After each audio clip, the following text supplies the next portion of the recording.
Alors, on va maintenant recentrer nos débats sur ce que la chimie nous apporte, comment la chimie transforme le monde. C'est ce que nous allons voir avec nos prochains invités, que j'invite à me rejoindre sur scène.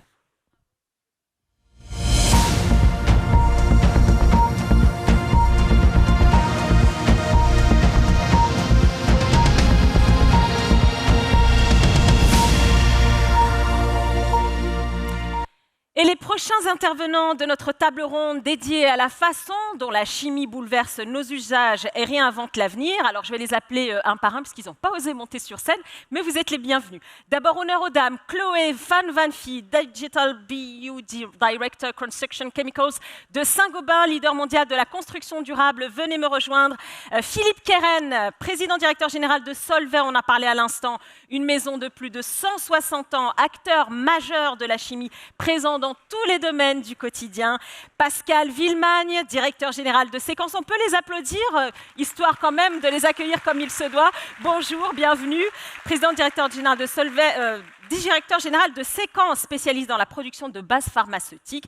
Et enfin, Bruno Delobel, directeur de la technologie chez Vercor. Vercor, une jeune entreprise née en plein Covid. Je vais vous en reparler dans un instant. Et vous, votre truc, ce sont les batteries.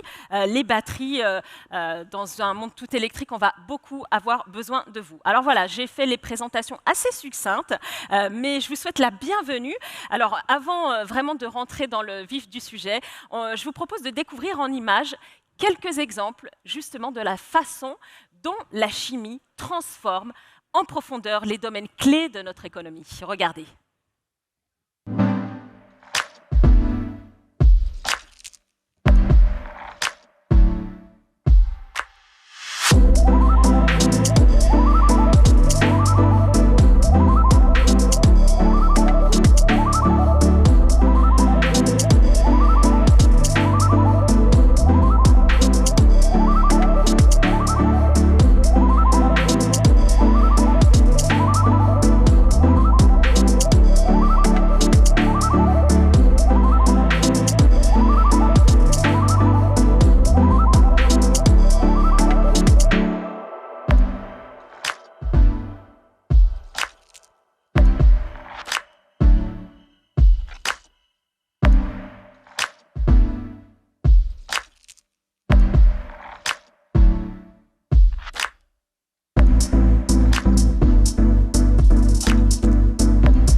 Voilà donc qui pose un petit peu le cadre de cette table ronde. Alors on va tout de suite mettre les pieds dans le plat, ou plutôt on va verser les premiers composants de notre expérience de transformation.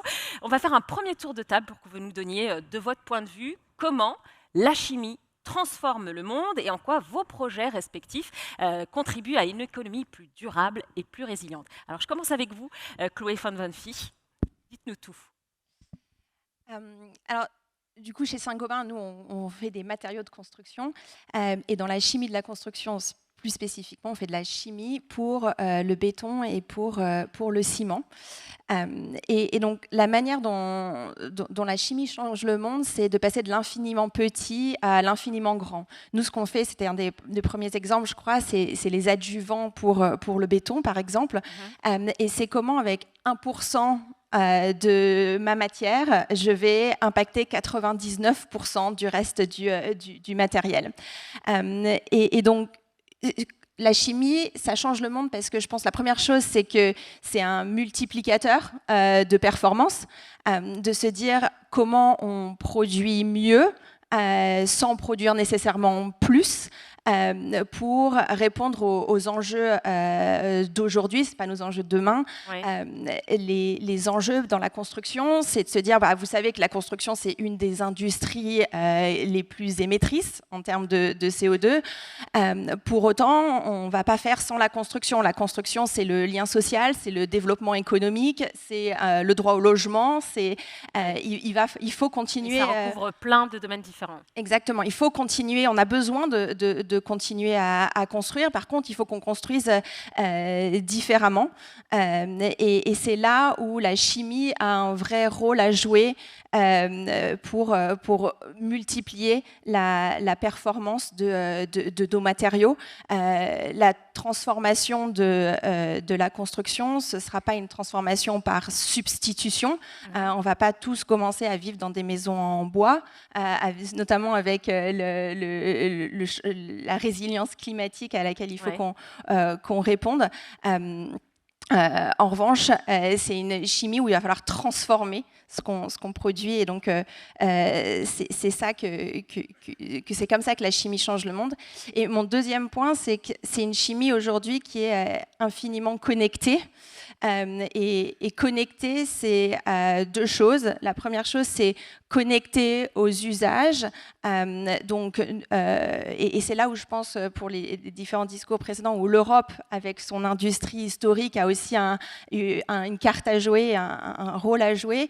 Nous, on fait ces adjuvants ou ces additifs qu'on met dans le ciment, mais on est aussi très connecté aux personnes qui les mettent en œuvre sur le terrain, pour travailler avec eux, avec une chimie qui est ancrée dans le réel, sur de quoi ils ont exactement besoin pour qu'elle ne soit pas déconnectée de comment elle est mise en œuvre. Et la deuxième chose, c'est que c'est aussi une chimie connectée d'un point de vue data, et moi c'est ma spécialité chez Saint-Gobain.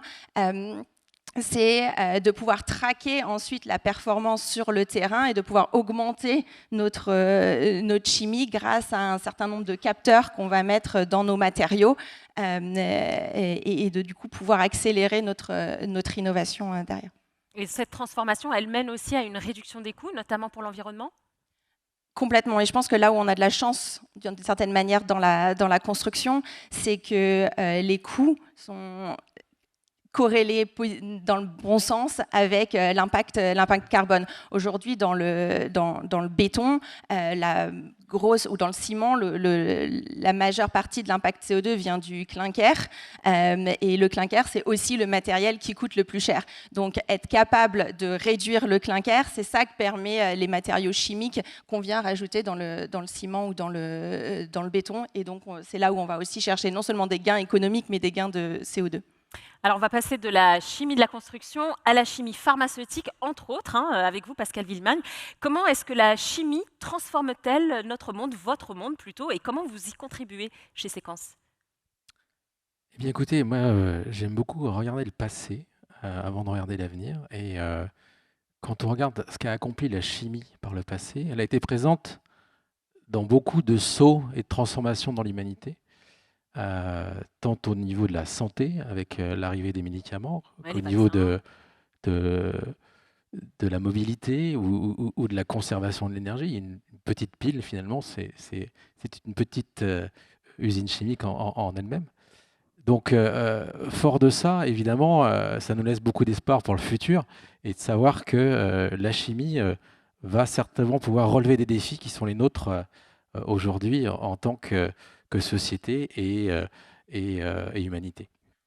Ce sont des enjeux évidemment de souveraineté, puisque il faut que notre chimie reste sur le territoire. On l'a entendu déjà plusieurs fois aujourd'hui, que ce soit dans le discours de Frédéric ou dans l'échange entre Ilan et le professeur prix Nobel Jean-Marie Laine. C'est évidemment une très grande importance pour nous en tant qu'industriels. Et Séquence s'intègre complètement dans cette souveraineté, puisque on rapatrie un certain nombre d'actifs qui étaient partis sous d'autres latitudes. On est très engagé dans cette souveraineté, avec notamment au niveau du paracétamol, avec la construction de cette nouvelle usine pour de nouveau produire le paracétamol, alors qu'il était produit jusqu'en 2008 sur d'autres sites de Roussillon au sud de Lyon. Il sera, dès cette année, produit de nouveau sur le site de Roussillon avec une nouvelle unité. C'est aussi des enjeux, et je viens de le dire, des enjeux de souveraineté et donc de défis économiques. Nos industries sont soumises à une pression énorme de la part des pays asiatiques avec, on peut le dire, une compétition qui n'est pas fair du tout. Donc je suis heureux d'entendre que le commissaire Séjourné s'empare de ces sujets parce que, comme on l'a entendu aussi avec Ilan, maintenant il est le temps des actes et non plus le temps des paroles, car notre industrie souffre énormément et a besoin de soutien là-dessus. Avec une lueur d'espoir, si on regarde l'avenir, c'est aussi l'innovation. Et chez Sequans, on sert l'innovation d'une part dans ces rapatriations de principes actifs sur le sol français, en utilisant cette innovation comme étant un facteur qui nous permet d'être compétitifs. Mais c'est aussi d'accompagner nos clients dans leurs innovations pour leur permettre d'apporter de nouveaux produits, des solutions dont je parlais pour le futur et résoudre un certain nombre de problèmes à venir. Et puis pour finir, et j'en fais encore appel au pouvoir public, on n'y arrivera pas tout seul, c'est évident. Il va falloir qu'il y ait une prise de conscience des politiques en France, mais aussi au niveau européen, pour nous aider et arriver à traverser ce moment difficile, parce qu'on l'a tous compris, la chimie est la mère de toutes les industries. Absolument. Et sans nous à l'origine, toutes les industries souffriront. Alors j'aimerais vous entendre également, Philippe Keren, sur ces sujets. Comment est-ce que les innovations, particulièrement dans votre secteur, permettent de réinventer les usages et quel rôle finalement joue Solvay dans ces innovations? Alors tout d'abord, je voudrais dire que je suis très heureux d'être à côté de quelqu'un de Saint-Gobain, parce que je pense que Saint-Gobain a probablement été le premier client de Solvay, il y a un peu plus de 160 ans. Et ça illustre bien en fait le rôle, je pense, de la chimie. C'est s'il y a 160 ans, Ernest Solvay n'avait pas inventé le procédé qu'on utilise encore aujourd'hui pour fabriquer du carbonate de soude, le verre serait un produit de luxe. Et je pense que c'est déjà ça qu'apporte la chimie, c'est du bien-être, du progrès à tout le monde avec des coûts acceptables. Sans le carbonate de soude, le verre fabriqué par Saint-Gobain serait beaucoup plus cher, puisqu'il faudrait monter beaucoup plus la température dans les fours. Et dans notre secteur, donc on est de la chimie dite essentielle, on n'invente pas de nouvelles molécules. C'est ce que faisait l'ancien Solvay. Le nouveau Solvay, depuis la séparation avec Syensqo, se concentre sur des molécules dites essentielles. Mais sans ces molécules-là, et on en parlait tout à l'heure, c'est l'ego, il n'y a rien derrière. Pour faire du verre, il faut du carbonate de soude. Pour faire des microprocesseurs et développer l'intelligence artificielle, il faut du peroxyde d'hydrogène avec un grade très très très pur que Solvay fait. Pour faire des moteurs électriques, il faut des terres rares que Solvay peut faire. Pour fabriquer des pneus qui feront en sorte que vous consommerez 30 ou 40% d'énergie en moins dans votre voiture, il faut de la silice que l'on fait également. Donc je crois que ce qui est bien, c'est qu'aujourd'hui on se rend compte que ce qui compte, ce n'est pas le produit final uniquement, mais c'est toute la chaîne de valeur. Oui. Et on se rend compte que si on a perdu, et on en parlait tout à l'heure avec aussi le paracétamol, si on a perdu toutes les phases en amont, on perd le contrôle de toute la chaîne de valeur, de toute la chaîne logistique et de sa souveraineté. Et on se dirige de plus en plus vers des productions plus locales. Alors voilà, si on parle un peu plus de la France, parce qu'on est en France aujourd'hui et c'est France Chimie, Solvay a une usine unique au monde, en dehors de la Chine, qui peut produire n'importe quel type de terre rare. Elle se situe à La Rochelle. Okay. Et on en parle beaucoup aujourd'hui parce que ça peut être la clé de la souveraineté dans des domaines stratégiques pour l'Europe. On fabrique aussi de la silice à côté de Lyon et on vient de passer à un four électrique. Donc on va considérablement baisser nos émissions de CO2 parce que ce qui compte, c'est surtout la manière dont on va produire ces fameuses molécules essentielles. Et puis on a une usine qui fabrique du carbonate de soude à côté de Nancy qui est en pleine transition énergétique. On est en train de construire la plus grande centrale de déchets recyclés sur ce site. Donc on va arrêter de brûler du charbon et on va passer à ces déchets recyclés avec l'usine la plus grande d'Europe de ce type-là. avec des normes les meilleures possibles et un modèle d'économie circulaire, parce qu'on va utiliser de la matière qui est disponible à 150 km autour de l'usine, et on va fabriquer du carbonate, du bicarbonate, qui est un produit, je pense que tout le monde connaît, j'espère que vous l'avez tous. Indispensable. Dans vos cuisines, Partout. bicarbonate de soude pour cuisiner, pour nettoyer, La etc. pharmacie, la J'en profite pour faire un peu de pub. Et on va utiliser le bicarbonate qu'on produit sur ce site-là pour traiter les fumées de cette nouvelle centrale. Voilà, donc c'est ça l'avenir. Chez nous, c'est l'innovation procédée D'accord. et produire C'est de pas manière fini. responsable. Et c'est pas fini. Et c'est pas fini. Alors je vais terminer ce premier tour de table avec vous, Bruno Delobel. Pour le coup, ce sont justement les avancées antérieures, les avancées de la chimie qui ont permis l'émergence d'une entreprise comme la vôtre. Quelle est votre contribution chez Vercor, votre contribution aux différentes transitions qu'on connaît? Ça mérite peut-être de revenir sur ce que fait Vercor exactement. Alors, Vercor, on est simplement un fabricant de batteries. Ok, c'est aussi Mais dans le ça. simplement, Mais il y a beaucoup de détails, beaucoup de physique, de chimie, derrière tout ça, savoir-faire. de savoir-faire. Nous, Vercor, avant tout, on vient répondre à une problématique qui est la souveraineté, l'enjeu stratégique du stockage de l'énergie et de la mobilité électrique. Je pense qu'on l'a tous entendu, le commissaire Séjourné, actuellement, il se bat pour qu'on puisse avoir en Europe, en France, une chimie, une industrie souveraine.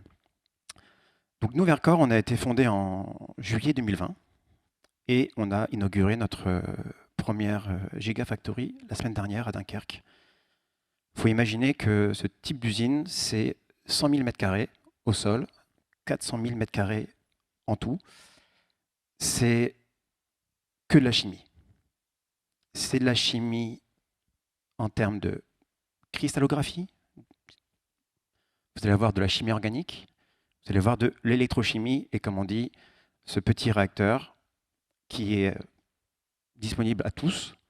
On a souvent tendance à l'oublier, mais c'est très complexe. Et on voit notamment que d'installer ce type de capacité, ça requiert énormément de savoir-faire, du temps. Et donc, ça requiert aussi de l'appui politique et financier. Alors, oui, justement, parce que cette Gigafactory en question, vous aviez levé, il y a 2 ans, vous aviez fait une levée de fonds record, 2 milliards d'euros pour construire cette super usine. Est-ce que les premières batteries elles sont sorties ou pas encore? Elles sont en train de sortir. Donc, on a la chance chez Vercor d'avoir en fait déjà 2 sites. Un site à Grenoble qui représente une source de développement, de connaissances, Oui. et qui représente finalement le blueprint de ce qu'est actuellement l'usine qui est en cours de démarrage et qui sera donc complètement opérationnelle sur l'année 2026. D'accord, donc plutôt l'année prochaine. Tout à fait. Et alors, quelles sont les retombées attendues, notamment en termes d'emploi?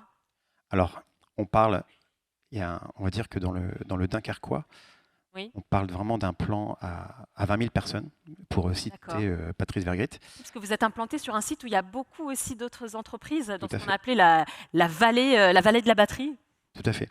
Et en ce qui est Vercor, donc là, on parle de plusieurs milliers d'emplois D'accord. qui vont être créés, qui sont déjà en cours de création depuis la création d'entreprise. Et ça veut dire que vous allez rechercher potentiellement des talents, parce qu'il y a beaucoup d'étudiants, de lycéens qui sont là. Est-ce que vous pouvez justement, je ne sais pas, leur dire comment peut-être répondre à leurs attentes? Alors, on a besoin, et ça, c'est vraiment donc, en termes de formation et en termes de talent. Comme je le mentionnais, on a vraiment besoin de ces chimistes à toutes les étapes du développement, mais aussi la fabrication. J'amène aussi, j'ai entendu parler de data. Il faut vraiment avoir en tête qu'il faut lier vraiment toutes ces parties produits avec des sciences fondamentales. Il faut aussi amener tout ce qui est procédé, vraiment du génie chimique, génie industriel qui est important, et toute la partie aussi données, data, avec l'intégration de ces nouvelles thématiques afin d'accélérer nos cycles de développement et rendre nos procédés plus efficients et nos time to market encore plus courts. D'accord, donc beaucoup de compétences et d'emplois à venir du côté de Vercors. Alors c'est vrai que c'est un pas supplémentaire aussi vers le Made in France, cette souveraineté-là qui est vraiment un enjeu stratégique. J'aimerais qu'on se projette également avec vous, Philippe Keren, sur vos prochaines échéances dans chacune de vos entreprises. Qu'est-ce que vous pouvez nous dire et aussi parler des talents éventuellement que vous allez rechercher? Une de nos prochaines échéances, j'espère, ça va être effectivement de développer cette nouvelle filière terres rares pour faire des aimants permanents et toute l'électrification, donc tous les enjeux de transition énergétique sur notre site de La Rochelle. On a ce savoir-faire depuis maintenant plus de 75 ans et on va continuer à le développer. Alors on est surtout une entreprise industrielle. Donc on a besoin bien sûr de chimistes, mais aussi et surtout, je dirais, d'ingénieurs, de techniciens, d'opérateurs qui vont continuellement améliorer la manière dont on produit ces molécules essentielles. Donc on va chercher des ingénieurs de procédés avant tout, des gens qui vont faire de la production, qui vont faire de la maintenance. On a beaucoup de développement en cours sur tout ce qui concerne la digitalisation. Parce qu'en fait, la grosse industrie a beaucoup à gagner grâce à la digitalisation, avec ce qu'on appelle le machine learning. On a beaucoup de données et avec tout ça, on peut optimiser en continu les consommations de matières premières, d'énergie, donc améliorer la compétitivité de nos sites. On peut aussi améliorer la manière dont on fait la maintenance en faisant de la maintenance prédictive. Donc voilà, on a plein de compétences autour du métier de l'ingénieur, de la production et du procédé qui sont absolument clés, de la digitalisation. Et puis, surtout et avant tout, on cherche des gens qui ont certaines qualités humaines, qui ont de l'ambition de changer le monde. Parce qu'on est en train de changer le monde lorsqu'on C'est pas utopique en fait. C'est très concret. Ça commence en fait. Au niveau local, du côté de vos usines par exemple? Oui, c'est très très concret. C'est des gens qui ont envie de changer la manière dont on fait les choses, qui veulent qu'un jour on ait zéro impact sur l'environnement en produisant ces molécules-là, et puis qui ont envie de travailler ensemble. Parce que la compétence, bien sûr, est indispensable, mais les grandes choses, elles se réalisent grâce à la collaboration. C'est des équipes qui font avancer les choses, c'est rarement des individus dans leur coin. Et alors, quelles sont les prochaines échéances de vos projets, justement? Vous avez parlé de digitalisation. Est-ce qu'il y a aussi, quand on parle d'énergie propre, est-ce qu'il y a l'électrification aussi? Oui.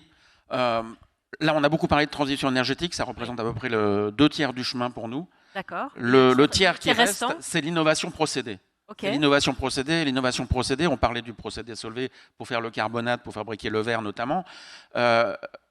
Une des solutions, c'est l'électrification. Donc évidemment, là, on va dans le cœur du réacteur, si j'ose dire, et on a besoin d'ingénieurs procédés extrêmement motivés et compétents pour faire cette transformation. D'accord. Donc une prochaine échéance et compétences très très recherchées. Pour vous, Pascal Villemagne, c'est vrai que c'est à la fois un bel appel du pied aux étudiants qui sont dans les salles. Vous, quelles sont les prochaines étapes chez vous, chez Séquence, et quelles compétences, quel savoir faudra-t-il mobiliser dans les années à venir?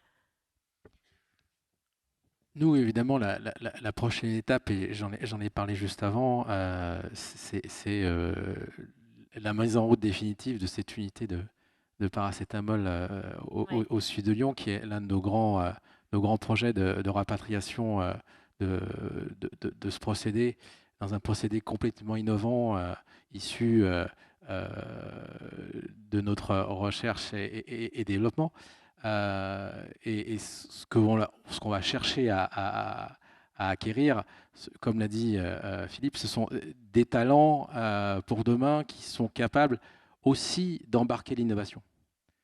On veut apporter l'innovation à nos clients, on veut apporter l'innovation dans nos procédés, et il faut avoir cette nouvelle génération qui sache intégrer complètement l'utilisation des nouveaux outils, de l'intelligence artificielle, pour amener l'innovation au cœur. Et si on pense au mot innovation, c'est intégrer la nouveauté. Donc toutes ces nouveautés qui vont à une vitesse assez folle, il va falloir les intégrer très très vite, nous, au sein de nos process, de façon à gagner en compétitivité, en réactivité.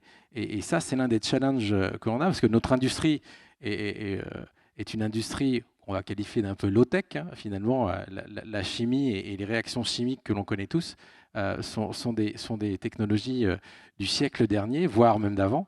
Donc comment est-ce qu'on va intégrer ces nouvelles technologies dans nos procédés de façon à être plus efficace, plus efficient, pour gagner en compétitivité et relever ce défi de la compétition internationale? Ça va être les enjeux clés pour demain. Et j'invite tous les étudiants à bien prendre en compte cette dimension-là s'ils veulent faire partie de l'innovation de demain. Mais pour leur donner envie, qu'est-ce qu'on peut leur dire des prochaines étapes de vos projets, justement? Alors, effectivement, il y a la relocalisation, la réindustrialisation, mais est-ce que, par exemple, vous travaillez avec un écosystème, des startups, des universités? Comment ça se passe chez vous? Alors, on travaille à deux niveaux, hein. On est très proche du milieu universitaire de façon à être très au fait de ce qui se fait et ce qui va sortir. Et on parlait de la différence entre l'industrie et la recherche juste avant. Donc, essayer de voir ce qui va pouvoir poindre demain. Et après, on est très en contact, évidemment, avec tout le tissu industriel français, européen, voire international, sur ces startups qui viennent avec des idées et des besoins, que ce soit dans la chimie pharmaceutique ou dans les chimies plus de spécialité. On parlait du domaine des batteries, par exemple. Oui. C'est un domaine dans lequel on est extrêmement en pointe dans toute technologie autour des polymères et des électrolytes. On est aussi très en pointe sur le secteur de la défense. Alors, à bien ou à tort, mais c'est un mal nécessaire pour demain. Et là aussi, on essaye d'apporter de l'innovation de façon à avancer plus vite et plus rapidement sur ce secteur extrêmement stratégique. Alors, je vais terminer ce deuxième tour de table comme j'ai commencé avec vous, Chloé Van Fie. Quelles sont les prochaines échéances justement qui se profilent chez Saint-Gobain? Alors, pas seulement en data, mais de manière plus globale. Et les expertises justement qui vont être vraiment déterminantes pour vous? Alors sur les sujets plus chimie, chez Saint-Gobain, on a construit une plateforme donc, de chimie de la construction parce que je pense que le fait que la chimie transforme le monde, je pense qu'il y a zéro débat là-dessus. La chimie, il y en a partout autour de nous. Et on l'illustre autour de cette table, justement. Exactement. Et donc sur la chimie de la construction, c'est comment on permet demain d'avoir des bâtiments plus durables, plus résilients, plus beaux aussi, parce que c'est important. Et donc, on a construit cette plateforme il y a 6 ans par l'acquisition d'un certain nombre d'acteurs. Aujourd'hui, c'est une plateforme qui représente à peu près 6 milliards d'euros chez Saint-Gobain. Et notre enjeu, c'est de maintenant la déployer partout dans le monde. Pour être capable d'accélérer cette transformation et faire en sorte que ce qu'on apprend dans un pays, à un endroit, on soit capable d'aller l'utiliser ailleurs aussi, parce que c'est ça qui accélère la transition énergétique, la transition écologique, etc. Dans le monde. Donc, concrètement, maintenant, on déploie cette plateforme-là. Et je pense qu'en termes de talent et ce qu'on va rechercher, c'est des gens... Je pense que la qualité première demain, c'est la curiosité. Ouais. Parce qu'il faut être capable de travailler avec plein de différents métiers et être capable de s'intéresser et de comprendre ces différents métiers. Si je prends, parce qu'on ne travaille pas en concurrence, et si je prends l'exemple très concret du ciment, le ciment, c'est ce qui fait que ces bâtiments tiennent debout. Et la manière dont on fait du ciment, c'est on a des carrières, on récupère un certain nombre de matériaux qu'on va ensuite casser, on va rajouter de l'aluminium, enfin un certain nombre de produits chimiques qu'on va ensuite faire chauffer. On obtient du clinker, ensuite on le broie et vous obtenez du ciment. Aujourd'hui, il y a de plus en plus de variabilité sur cette chaîne parce qu'on n'ouvre pas des carrières comme ça tous les 4 matins, parce qu'il faut aussi qu'on ait du ciment plus local et qu'on fasse avec les différents produits de l'économie circulaire autour. Donc ça veut dire qu'on a de plus en plus de variabilité sur les matières premières qui rentrent dans la fabrication du ciment. Le gaz, ça coûte très cher, c'est mauvais pour l'environnement, on utilise de plus en plus de fuel alternatifs. Encore une fois, ça rajoute de la variabilité dans le système, et pour autant, à la fin, on ne peut pas avoir plus de variabilité en sortie parce qu'on a des contraintes qui sont de plus en plus fortes et qui sont légitimes, on doit produire de manière plus propre, mais aussi on doit produire de manière à ce que nos bâtiments résistent à des événements climatiques qui sont de plus en plus dramatiques. Et donc, la manière de résoudre ça, la dernière guerre stratégique qui a eu lieu, c'est la guerre stratégique des chimistes. C'est des boîtes comme Chryso, comme GCP, que Saint-Gobain a acquis, par exemple, qui ajoutent un peu comme des huiles essentielles, quelques gouttes qu'on met dans notre procédé et qui permettent de s'assurer qu'à la fin, le ciment, même s'il y a beaucoup de variabilité tout au long du process, il a toujours cette bonne résistance. Demain, on travaille aussi sur la data, parce que si on est capable de voir, faire ce qu'on appelle des twins, des digital twins des usines, et de voir à chaque instant quelles sont les différentes matières qu'on met, quelle est la performance, qu'on est capable de modéliser la performance, et on est aussi capable de mieux produire du ciment. Ça ne vient pas en compétition des additifs chimiques que Saint-Gobain vend aux cimentiers. Ça vient en c'est soutien. Complémentaire. Non seulement c'est complémentaire, mais si on travaille ensemble, parce qu'on connaîtra beaucoup mieux le ciment, on fera des additifs beaucoup plus efficaces. Et donc c'est lié, en fait. Exactement. Et donc c'est bon pour notre business, mais c'est aussi bon pour l'impact plus général parce que l'objectif c'est de produire du ciment qui a moins d'impact environnemental. Bref, tout ça pour dire que aujourd'hui on ne va pas recruter un chimiste qui ne fait que de la chimie du ciment. On va faire un chimiste qui va être capable de comprendre ce que va lui dire le data scientist pour pouvoir accélérer son innovation. De la même manière, on ne va pas recruter un data scientist qui n'a pas envie de parler de chimie du tout. Il va falloir qu'il rentre dans ce sujet-là pour pouvoir travailler ensemble. Également sur les sujets de procédés, sur pourquoi on produit le ciment d'une certaine manière. Il y a une partie de la chimie, de l'efficacité, puis il y a une partie au quotidien, qu'est-ce que ça veut dire pour les opérateurs d'usine en termes de pénibilité du travail, en termes de tout un tas de sujets. Et donc chez Saint-Gobain, c'est ça qu'on recherche et c'est ça qu'on fait, c'est comment on casse ces différents silos de ces différents métiers et on arrive à faire travailler tous ces gens ensemble, qui revient à mon premier point, qui est la première qualité, c'est la curiosité. Mais si je vais encore plus loin dans votre raisonnement, Chloé, ça veut dire que qu'on est quand même face à une génération qui est de plus en plus une génération de slashers. Donc, est-ce qu'on pourrait avoir, dans vos effectifs à tous d'ailleurs, des chimistes, / data scientists, / je ne sais quoi? Ça, c'est envisageable, c'est possible, c'est souhaitable même? Complètement. Et je pense que chez Saint-Gobain, moi je suis récente chez Saint-Gobain. J'ai rejoint Saint-Gobain il y a 2 ans. Et quand j'ai rejoint Saint-Gobain et que j'ai fait mon parcours d'intégration, tout le monde me disait « Ah, moi aussi, je suis récent chez Saint-Gobain ». Sauf qu'en fait, eux, ça faisait 20 ans qu'ils étaient chez Saint-Gobain et qu'en fait, ils avaient changé de boîte au sein de Saint-Gobain, parce que Saint-Gobain, c'est 160 000 personnes. Donc, c'est très, très gros. Et donc, on a énormément de parcours de carrière, et je pense que c'est la même chose chez mes collègues ici, où on passe de la partie data à la partie chimie, à la partie R&D, à la partie business. Et je pense que c'est ça la force des parcours de carrière de demain aussi, c'est cette capacité à la fois à rentrer dans le détail, parce qu'il ne faut pas rester superficiel, sinon vous faites des jolis slides et des jolies stratégies, mais ça ne s'implémente jamais. Et ce dont on a besoin, c'est d'action, pour reprendre les mots un peu plus tôt. Donc, il faut rester un certain temps dans ces différents postes et dans ces différentes expertises. On n'a pas des parcours de carrière où on change tous les ans de poste. Par contre, chez Saint-Gobain, notre volonté et notre belief, je ne sais pas comment on dit, notre conviction, notre plaidoyer. Voilà, notre conviction, c'est qu'effectivement, être capable de passer de ces différents métiers, ça développe l'empathie, ça développe la curiosité des gens, et ça fait qu'ils sont capables de travailler ensemble.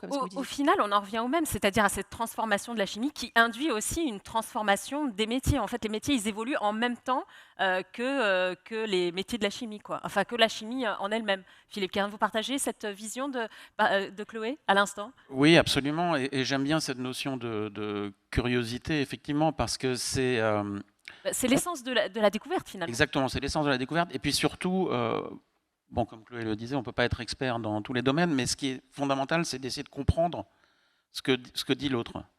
Et c'est ça, ce que je voulais dire par collaboration, en fait, c'est ça qui fait la force en fait, d'une entreprise, d'un groupe, d'une équipe. C'est cette capacité à travailler ensemble, à écouter, à se mettre à la place de l'autre et proposer des choses et faire avancer. Un dernier mot, Philippe Waldman, banlieue de Lebel. Je crois que Philippe a raison, et Chloé aussi. Il y a une vertu à travailler ensemble, et la curiosité, en effet, est la mère aussi du moteur d'innovation.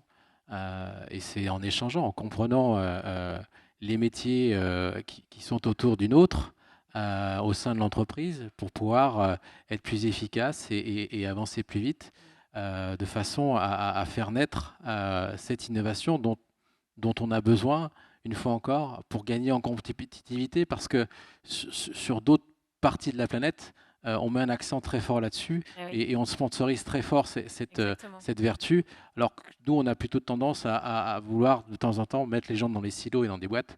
Je crois que si on ouvre un peu la boîte, si on ouvre un peu l'empathie, on fera beaucoup de progrès. Et peut-être aussi des métiers qui n'existeront pas dans 10 ans. Tout à fait. Et donc, pour reprendre ce que disaient mes collègues, ces nouveaux métiers et surtout ce mélange de compétences font vraiment qu'on arrive à accélérer, à mettre de l'innovation le plus rapidement possible dans les produits pour vraiment répondre à des enjeux sociétaux, et, avec donc, toutes ces transitions économiques, technologiques qu'on connaît. Eh bien, c'était le mot de la fin. Merci beaucoup, Bruno de Lebel. Merci à tous les quatre pour cette première table ronde. Si la chimie transforme le monde, la chimie se transforme aussi. Ça sera l'objet de notre deuxième table ronde cet après-midi.